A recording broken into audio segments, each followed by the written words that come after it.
Oke, baik. Selamat pagi buat anak ibu. Kita akan melanjutkan materi kita untuk hari ini.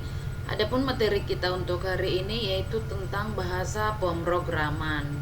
Nah, kali ini anak ibu akan lebih mengenal bahasa pemrograman yang akan kita gunakan untuk pertemuan-pertemuan kita berikutnya.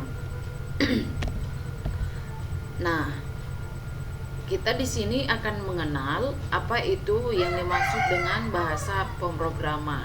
Nah, di sini komputer merupakan alat bantu untuk menjalankan perintah dalam algoritma yang telah diberikan. Lalu, agar perintah tersebut dapat dipahami oleh komputer, maka harus ditulis dalam bahasa yang dipahami pula oleh komputer. Jadi, di sini maksudnya bahasa yang akan kita gunakan ataupun bahasa yang dipahami oleh komputer, yaitu tentunya adalah bahasa pemrograman. Algoritma yang ditulis dalam bahasa komputer ini disebut program, dan bahasa yang digunakan untuk menuliskan program disebut bahasa pemrograman. Nah, jadi di sini bahasa yang akan kita gunakan dalam membuat program itu yaitu adalah dengan bahasa pemrograman. Itu untuk memahami apa itu yang dimaksud dengan bahasa pemrograman. Oke, untuk selanjutnya di sini ada level kerumitan bahasa pemrograman. Nah, di level kerumitan bahasa pemrograman itu ada bahasa pemrograman tingkat tinggi. Nah, yang bagaimana yang dimaksud dengan bahasa pemrograman tingkat tinggi? Kode dalam bahasa tersebut mendekati bahasa manusia. Contohnya bahasa basic, bahasa Visual Basic, Pascal, Java, dan PHP. Nah, ini yang merupakan menggunakan bahasa pemrograman tingkat tinggi. Kemudian yang kedua itu bahasa pemrograman tingkat rendah. Bahasa pemrograman tingkat rendah yaitu kode dalam bahasanya masih jauh dari bahasa manusia. Contohnya bahasa assembly. Biasanya ini untuk bahasa assembly ini menggunakan yang biasa disebut dengan Turbo Pascal. Nah, di sini ada bahasa pemrograman tingkat menengah. Tingkat menengah itu bisa masuk ke dalam bahasa tingkat tinggi maupun tingkat rendah. Contohnya bahasa C atau biasa disebut dengan C++ biasanya.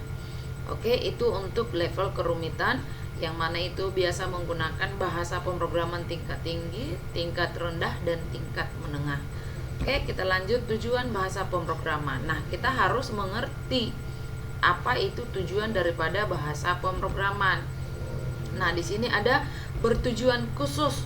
Tujuan khusus dari bahasa pemrograman dibuat hanya untuk suatu jenis aplikasi spesifik.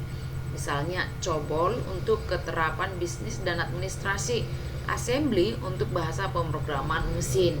Nah, ini untuk tujuan khusus daripada bahasa pemrograman. Kemudian tujuan umum daripada bahasa pemrograman ini dapat digunakan untuk berbagai aplikasi, misalnya Java, C++, Visual Basic Net, dan PHP. Nah, untuk bahasa pemrograman yang akan kita gunakan kali ini yaitu menggunakan Java. Nanti akan Ibu ajari bagaimana cara mendownload aplikasinya dan juga cara menginstalnya untuk di materi kita yang berikutnya. Oke. Di sini ada kompatibilitas bahasa pemrograman, yaitu ada single platform. Nah, di sini ada single platform ini hanya bisa berjalan pada suatu sistem operasi. Misalnya Visual Basic dibuat untuk sistem operasi Windows. Nah, kemudian ada yang disebut dengan multi platform. Nah, bagaimana yang dengan yang multi platform ini? Bisa dijalankan pada berbagai sistem operasi atau lebih dari satu sistem operasi, yaitu disebut dengan multi platform. Seperti Java yang biasa dijalankan di Windows, Linux, dan juga MacOS.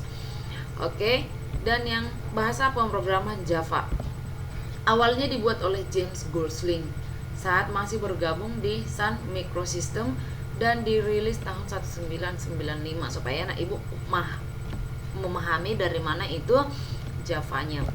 Dan yang kedua, banyak mengadopsi sintaksis yang terdapat pada C dan C++.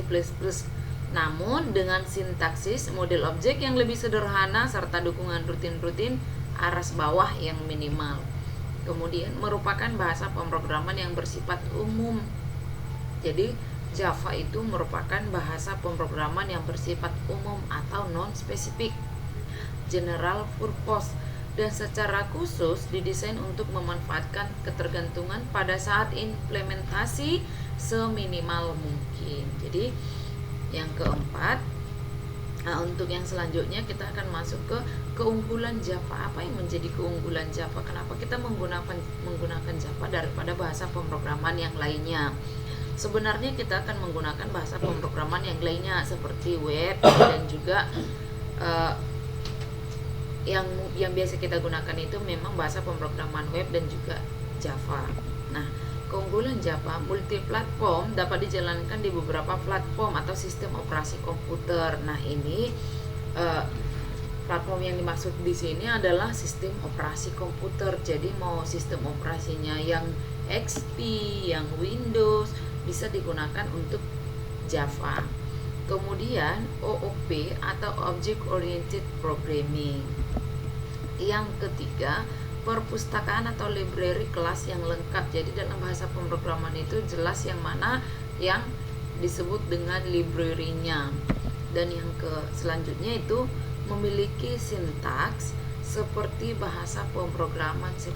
Jadi untuk bahasa pemrograman Java ini lebih mudah dipahami. Dan yang selanjutnya itu memiliki fasilitas pengaturan penggunaan memori.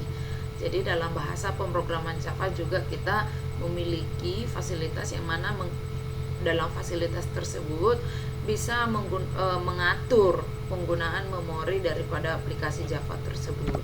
Kemudian, nah di sini kita masuk mengenal IDE. Nah, di sini ada NetBeans, Eclipse, JC, dan juga IntelliJ IDEA.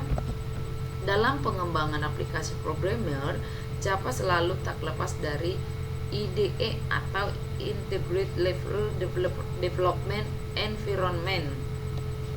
Dan yang selanjutnya, IDE merupakan program komputer yang memiliki beberapa fasilitas yang diperlukan dalam pembangunan perangkat lunak. Itu IDE ya, supaya anak ibu tidak bingung apa itu yang dimaksud dengan IDE. Bahwasanya IDE itu adalah merupakan program komputer yang memiliki beberapa fasilitas yang diperlukan dalam pembangunan perangkat lunak. Nah, tujuan dari IDE itu untuk menyediakan semua peralatan yang diperlukan dalam pembangunan perangkat lunak. Ini adalah merupakan tujuan daripada IDE. Dan kemudian fasilitas IDE itu bisa kita mengedit. Itu fasilitas daripada IDE itu ada editor, menuliskan kode sumber itu untuk editornya. Kemudian compiler. Apa itu yang dimaksud dengan compiler? Compiler ini untuk mengubah ke bentuk binary-nya. Compiler biasa sering juga dikatakan dijalankan atau biasa disebut dengan compile. Jadi compiler itu untuk mengubah ke bentuk binary-nya. Kemudian itu ada linker. Nah, linker ini untuk menyatukan data binary, yaitu untuk melingkan, menggabungkan. Sering disebut dengan linker, yaitu menyatukan data binary-nya. Dan yang keempat itu adalah debugger atau biasa juga disebut dengan debug. Nah, ini mencari kesalahan program.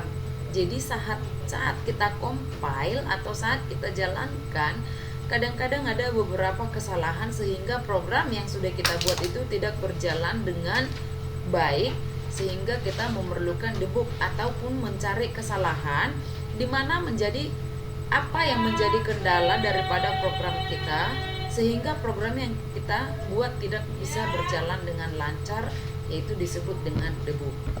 Kemudian di sini ada mengenal IDE NetBeans karena kita biasa menggunakan nanti yang Java